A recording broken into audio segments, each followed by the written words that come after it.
at least for this year, for this semester. So I wanted to give you guys, this is something I picked up through an internship I had unintentionally last summer of 2010. I worked for a PR firm in New York, and bringing my technical skills that I was taught in the IIT program, the CEO pulled me into his office and he says, Jared, you're adding value right away. I want to get you on some other projects. So through that, I learned some search engine optimization, and this is going to help you improve your online visibility, whether it's your online community being a business website, a blog, or whatever it may be. So how many of you out there actually own a business and have a website? Okay. What about a blog? Any of you blog? Okay. What about, say, a YouTube channel? Perfect. Cool. And social media channels for your businesses? Okay.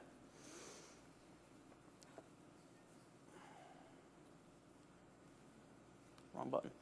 All right, so what is search engine optimization? Search engine optimization is simply the process of improving your online rankings and positioning using organic search results. By organic, I mean it's things you can do through the skills you learn in, say, Dr. Dole's website development class, simple HTML attributes that you can add to your website. All right? Then how is that different from search engine marketing? Well, search engine marketing is simply those paid placements you use on the internet, such as cost per impression, cost per click, banner ads you see around the web, Google AdWords, Yahoo search marketing, and Microsoft's Ad Center, to name a few. In 2010, North America alone spent $21 billion on search engine marketing. In 2008, that number was $10 billion. So the growth is substantial, and it's not going to slow down just because devices such as these and our phones and our computers, we're spending more time in front of them than ever before. So the skills and education you need to perform search engine optimization. Obviously, there is no such thing as a bachelor's degree in search engine optimization or digital marketing. This is simply something you pick up, and you could teach yourselves by researching it extensively. Like I said before, some basic skills would be HTML and the ability to read and edit small portions of JavaScript and know where to apply them in the website. So where can I do some of my own SEO, you guys might be asking? Well, business websites, that's for sure. Personal websites, blogs, YouTube, which is becoming a powerful search engine optimization medium. Facebook pages, Twitter, and then Google+. How many of you made the shift to Google+? So out of the 40 million, we have about 8 people in here. Not bad. I thought it'd be a little less. And then one thing I had to add into this presentation is the Google and YouTube secret. In 2006, Google purchased YouTube for $1.65 billion in stock. And obviously their goal is to own the World Wide Web and search. So with that, Google is now creating a software that's going to detect your search query in videos. So within probably the next 2 or 3 years, your search results are going to come back with YouTube results saying, hey, 2 minutes into this video, the query that you searched for results in this video. We're detecting spoken word with your query in it. So it's going to make online search a lot better.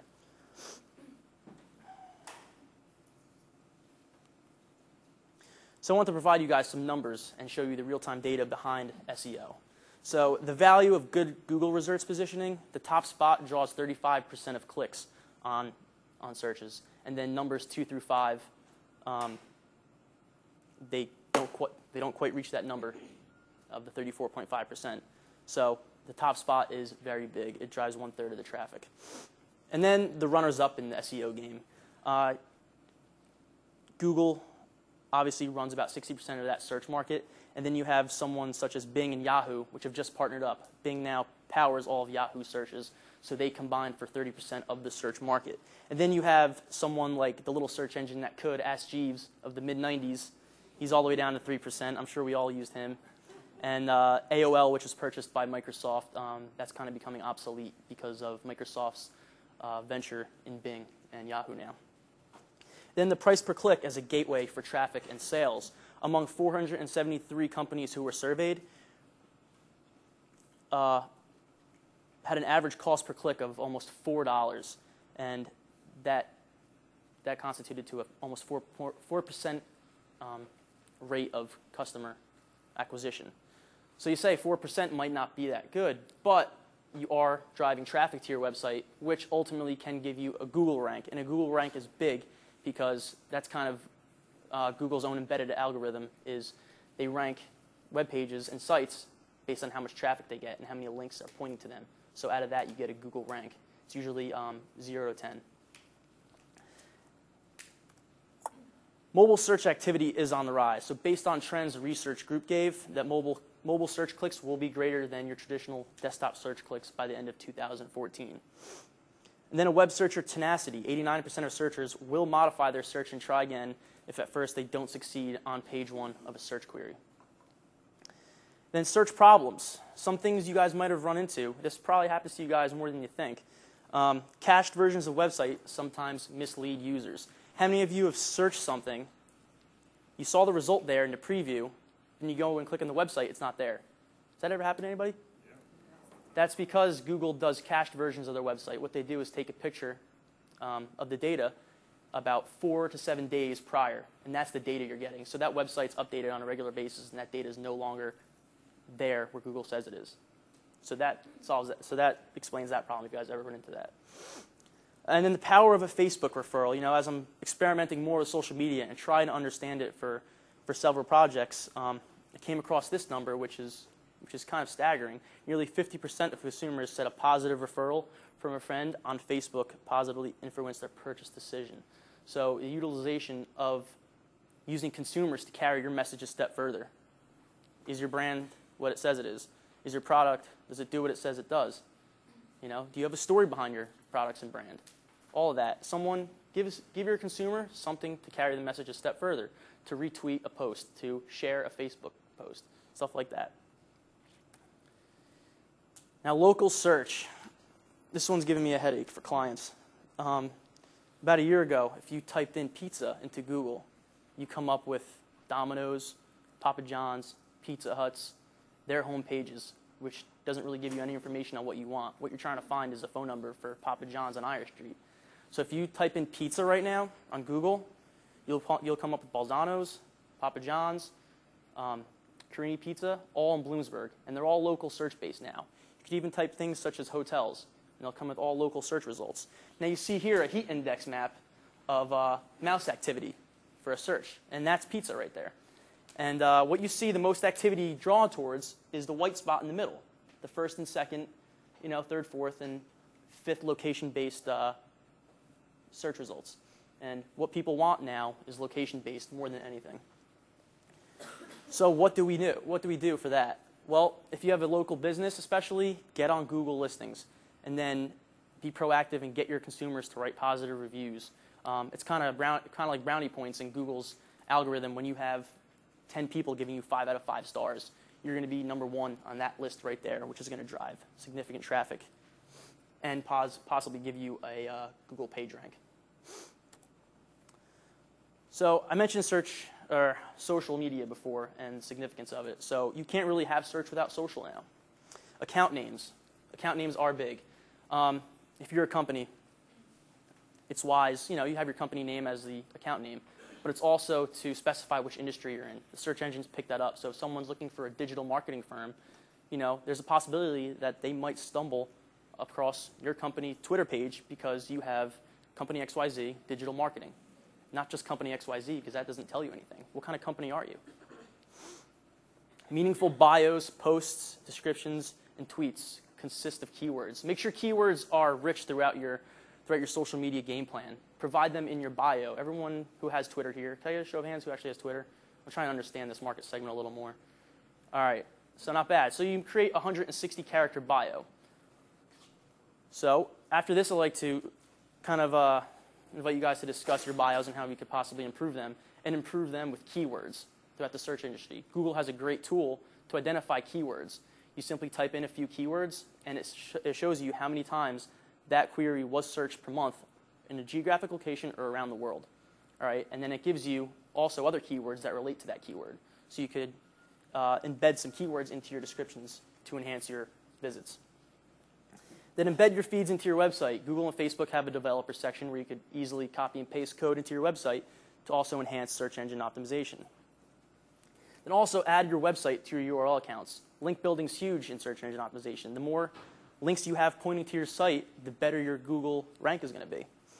So in your Facebook description, make sure your company's name is there and clickable and redirects to your website. And then provide links for people to find out more about you in your posts. Don't post something, hey, it was great experience we had with client such and such. Provide a link to a case study or something. Provide some link love for people to click on and get your rankings up more, get your views up. And then give them a reason to repost and share. Tell a story about a consumer using a product for a good cause, or how it improves such and such, weight loss, whatever you're in. Tell a story. Now, Facebook's algorithm, this is something I couldn't not tell you guys about. Some of you are going to go home and delete posts that don't have much activity. So this is how Facebook's algorithm works. If Robin and I are friends with everybody in this room, and we both post something on Facebook, she gets 15 likes, 20 comments, I get nothing. Robin's post is going to stay in there longer than mine does because her edge rank is higher. There's more interaction with her post. Facebook's deeming her as more important than me. All right? So sometimes you might see top stories hang around in the Facebook community for 3 days. That's because they're garnering a lot of attention. So with all that comes your total edge rank, and that's your score to Facebook. So you guys might have friends. Me being in the college community when Facebook came out, I've acquired a lot of networks, and there's people who post, and I don't know who they are. Who is this person? And I guess they must have a low edge rank because I don't see much from them. So that's pretty much explaining that in a nutshell. You guys can search more on that on the internet, and it goes a lot in depth. I think Facebook hides some things about it too, but we won't get into that. And search results are now including video as a powerful source of SEO. On YouTube, you have descriptions again. Include keywords in those descriptions, include links, and include a series of videos as well that are drawn to each other on your website, and then use keywords in the title of the video. Again, use Google to determine your keywords. Another thing I left out before is when you're searching for keywords, it has the monthly number of how many times that query was searched. Then it has their relationships and all their words that are related to that. So then it also has a competition level for each word, high, medium, and low.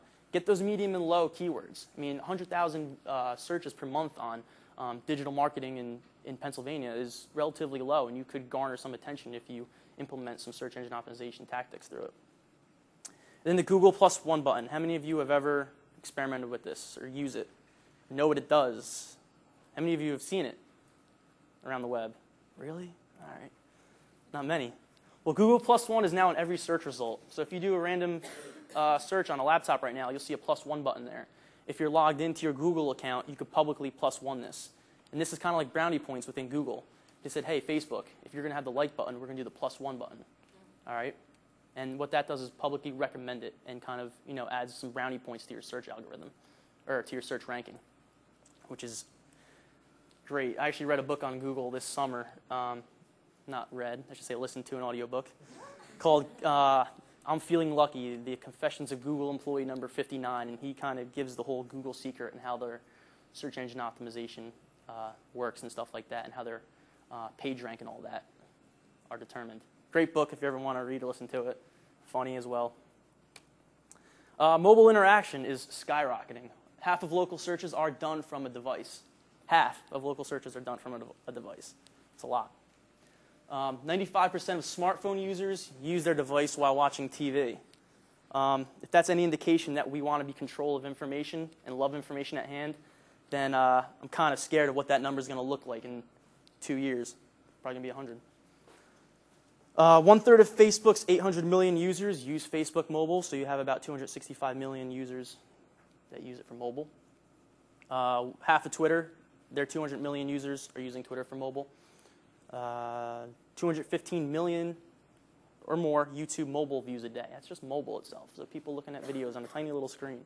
It's crazy. So it's important to get your positioning up to date.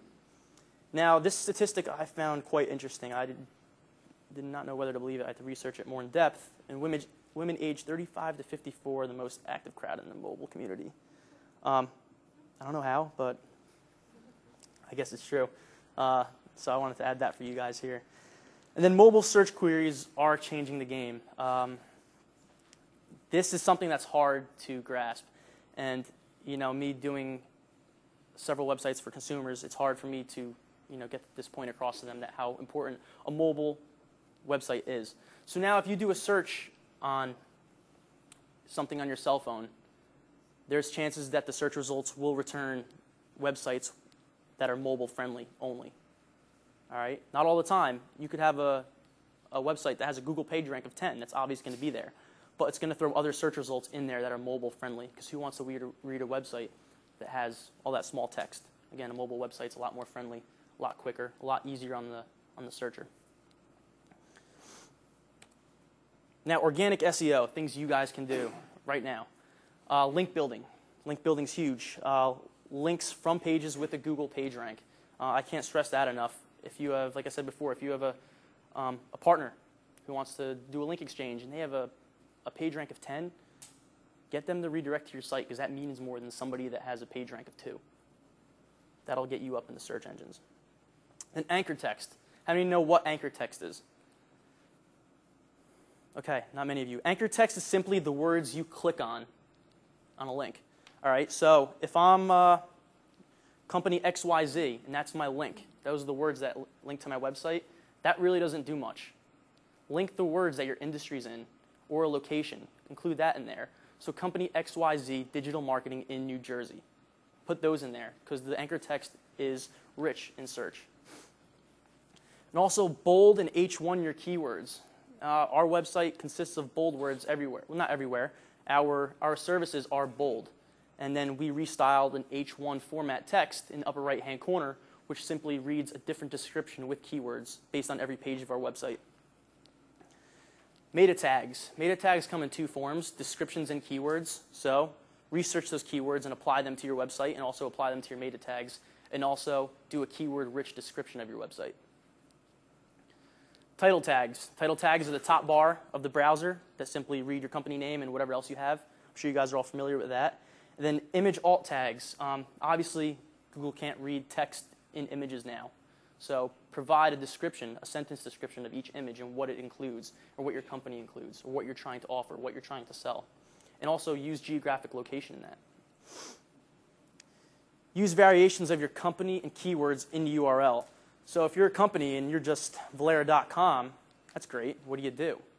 That doesn't help your search engine optimization at all. If someone searches Ferreira, sure, you'll pop up. But include microsites. So FerreiraDigitalMarketing.com. What do? They're digital marketing. Google draws the attachment to them. URLs are very attractive to Google, because obviously if you sell work boots, on workboots.com, you're not trying to sell anything other than work boots. Creating microsites, like I just said. So something we're experimenting with is our homepage listing our services, and each service goes out to a different microsite. So company XYZ, SEO, goes to that website.com. Company XYZ has a service in website development. So that's going to go to company XYZ webdevelopment.com. Again, those keywords in the URL will have your searches rise to the top, and that's a fact. Naming your web pages correctly. So inside your directory, just don't say about. companyxyz.com/contact, companyxyz/services, companyxyz/ whatever it may be. Up here, I have a great example of something that will help. So /SEO, search _ engine or underscore optimization _NJ. Include your industry, include your services, include a geographic location even. Make all the difference. And then a sitemap. Submit them to search engines. Google, Yahoo, Bing, they all have services where you can submit your sitemaps, so spiders can crawl those and make sure that every page is able to be searched and reachable by users. Then have one present in your site as well. That's always a key attribute. All right? That's all I have for you guys on search engine optimization right now. I'm sure if I give the same presentation in a year, I'm sure the game will change completely, just because of Google and Bing and Yahoo and all them.